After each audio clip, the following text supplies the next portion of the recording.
Over the history of cinema, we've seen some of the best car chases.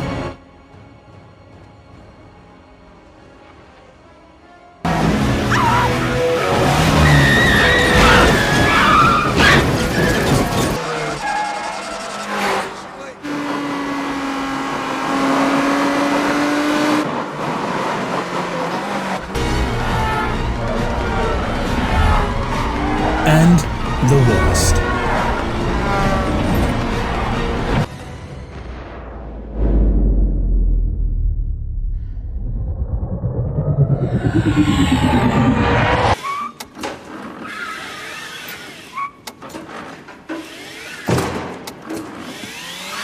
I'm going to compare the best ever to the worst ever. And tell you why one works and one doesn't. Let's start with the French Connection.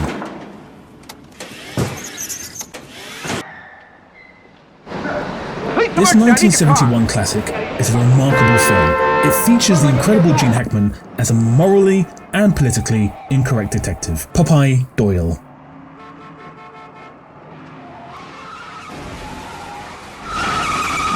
He will stop at nothing to bring down a criminal syndicate in New York.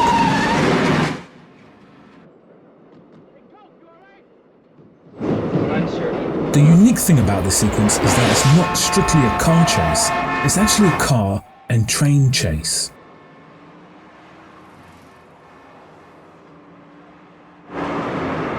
The scene consistently uses a car's POV to bring you into the action. Close-ups of the acceleration being pressed down and reaction shots of Gene Hackman.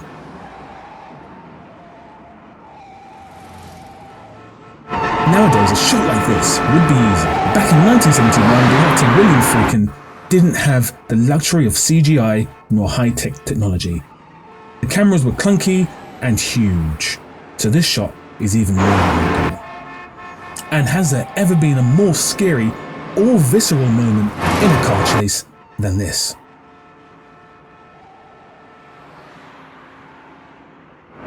An incredible scene in a truly brilliant film.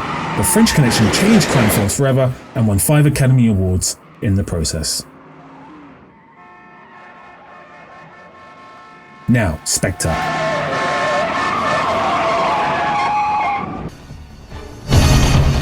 The 2015 James Bond film directed by Sam Mendes. Spectre as a film has numerous issues, the main issue being it's very boring. But this car chase has a few problems of its own. One being that it's boring. But why is it boring?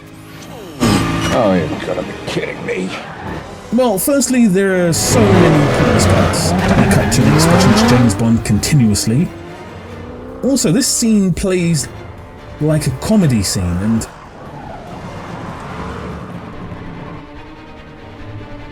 it's not funny. No! Now compare Doyle to James Bond.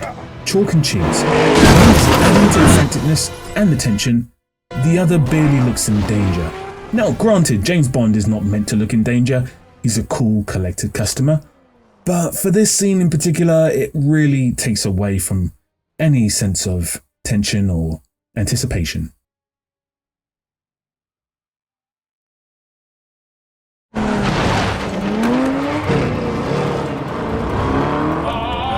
Sam Mendes and comedy are not the best combination at the best of times, but here more so during a car chase.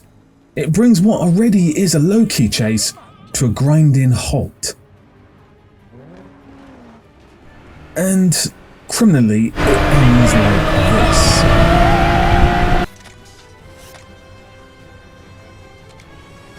For me, the sequence suffers because of the lack of intensity and stakes. There are no people walking on the streets, no other cars on the road, no sense of danger, and unlike much of Mendes' other work, there seems to be a lack of cohesive shot structure in the filmmaking, making me believe that this may have been shot by a second unit team. Now, what makes this sequence even worse is that in the same year we had this. Good evening.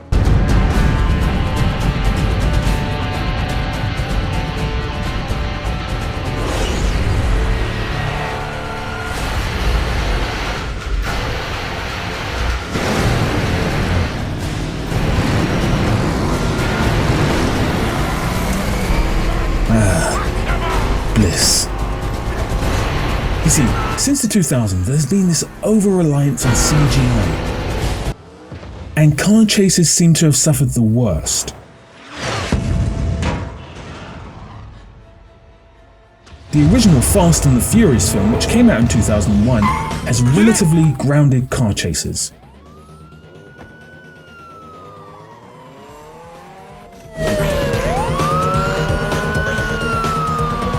Whilst not the best car chases ever, the action is believable and again visceral.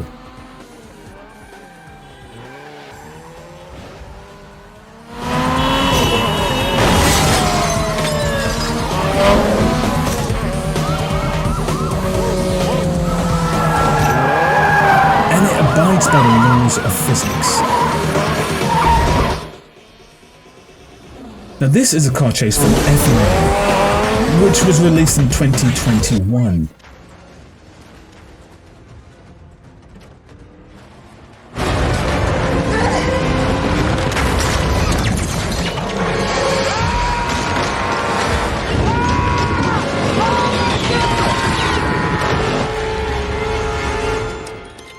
What we have is this: a CG warplane carrying a CG car, CG helicopters, CG environment, CG rockets, followed by one of the stupidest moments in cinema history.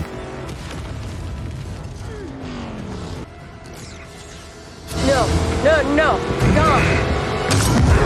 Look out for that CG wire, CG car, CG environment, and the biggest culprit here is a complete lack of care for the law of physics.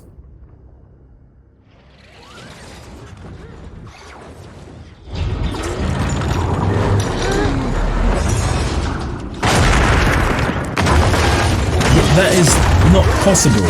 This scene from The Matrix Reloaded, which is a pretty average film all in all,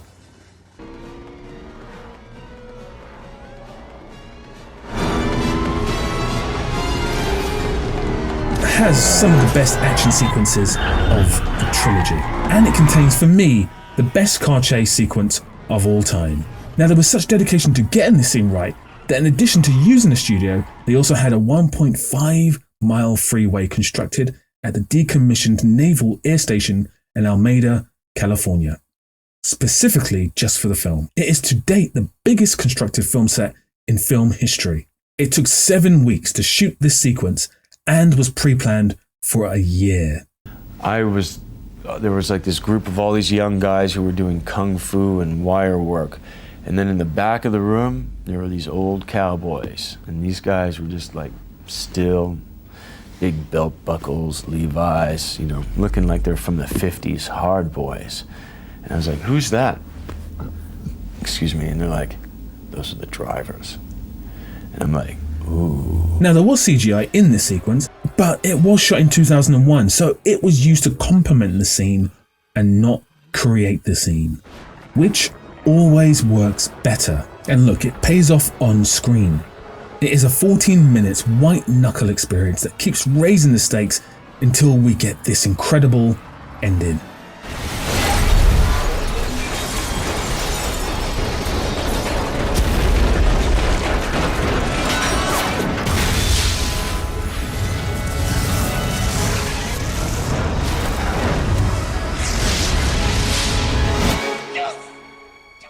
Now, creating a car chase sequence is no easy feat whatsoever, believe me. With film and CGI consistently changing, you have to keep on top of the game. Things like stuntman safety, crew safety, car safety, and timekeeping need to be considered while shooting a car chase sequence, which is why a lot more films nowadays are using CGI as opposed to real-time practical effects to create sequences. Not many directors in the world right now could demand to make a 1.5-mile constructed highway to shoot a car chase sequence that takes 7 weeks. Most films or TV shows are now shot within 4 to 8 weeks. 7 weeks to shoot just one 14-minute sequence in a 2-hour film is unheard of in modern film. But as you can see, it really pays off. And that's why nowadays we get chase sequences like Inspector and F9. It's fast food filmmaking, churning out the processed meat for public consumption as soon as possible. The key word here is visceral. Whether it's combat or car chases. It needs to feel visceral.